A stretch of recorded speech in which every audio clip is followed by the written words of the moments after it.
Kalau dugaan saya ya, pertama itu ada perjanjian antara Nikita Mirzani dan dokter itu. Apalagi itu untuk mempromosikan skincare-nya dokter itu ya. Yang kedua, ada aliran uang dari dokter itu ke Nikita Mirzani. Kalau menurut abang tadi 4 miliar ya, dan sudah dibayarkan. Yang ketiga, bahwa Nikita Mirzani dalam tanda petik katakanlah tidak konsisten mempromosikan barangnya abang itu sesuai pernyataan abang tadi ya. Seharusnya Nikita Mirzani sekaliku artis atau apa namanya itu model, kalau sudah menerima uang dan barangnya orang, ya promosikanlah, jangan dijelek-jelekkan. Yang keempat,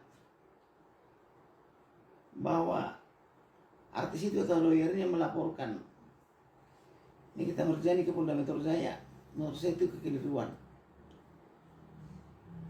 Keliru kenapa? Karena apa? Ini perjanjian perdata. Ada perjanjian perdata di antara kami berdua. Begitu. Jadi menurut saya sampai 120 hari pun itu nanti, kecuali kong kali kong dengan jaksanya, tidak akan berdua satu. Jadi Kapolda Metro Jaya harus bertanggung jawab atas kasus ini. Demikian juga direkturnya. Karena dugaan saya ada perjanjian di antara mereka itu. Begitu kira-kira. Tidak ada TPPU di situ sama tidak ada pemerasan. Kalau misalnya ada pemerasan, di mana pemerasannya? Orang dikasih barangnya, dikasih uangnya, ada kesepakatan. Pemerasannya apa? Apa Nikita Mirzani yang janda bisa memukul dokter itu? Tidak mungkin kan? Demikian juga apa Nikita Mirzani memaksa atau menipu orang itu sehingga mengeluarkan uang untuk ditipu, sehingga terjadi tindak pidana umum. Tidak mungkin. Kalau misalnya orang itu diperas, tinggal lapor aja ke polisi. Buktinya sekarang pintar mereka melapor ke polisi kan itu. Kok sampai habis 4 miliar? Gitu loh. Cepatlah kalau misalnya dia ditangkap. Padahal bukan urusan penangkapan, bukan urusannya polisi, tapi adalah pribadi. Ada perjanjiannya, tinggal kita lihat nanti benar nggak ada perjanjian. Seperti katamu tadi,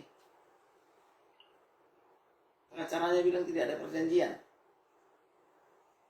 Mana mungkin sampai mengadakan 4 miliar. Perjanjian kan tinggal berapa lembar doang, hanya 2-3 lembar kertas sudah cukup mengatur itu. Gitu. Berarti ini bukan, katakan begitu, kita lihat materi gugatannya, ada nggak perjanjiannya, materinya seperti apa. Begitu cara melihatnya. Kalau tidak ada, ya berarti Nikita Mirzani salah, orang itu yang benar. Tapi kalau ada perjanjiannya, perjanjian itu kan perdata, bukan ranah kepolisian. Orang itu bilang diperas, tinggal lapor polisi kok, lapor tentara atau lapor babinsa. Nikita Mirzani kan sangat terkenal. Pasti banyak orang yang mau menangkap itu. Gitu loh. Ada perjanjian. Sepanjang ada perjanjian, Nikita Mirzani itu dipaksa itu. Tapi kalau tidak ada perjanjian, berarti Kapolda Metro benar. Kalau ada perjanjiannya, pribadi, lepas pribadi, itu perdata. Kalau ada perjanjian, untuk apa Polda Metro ikut-ikutan menahan? Ada apa ini?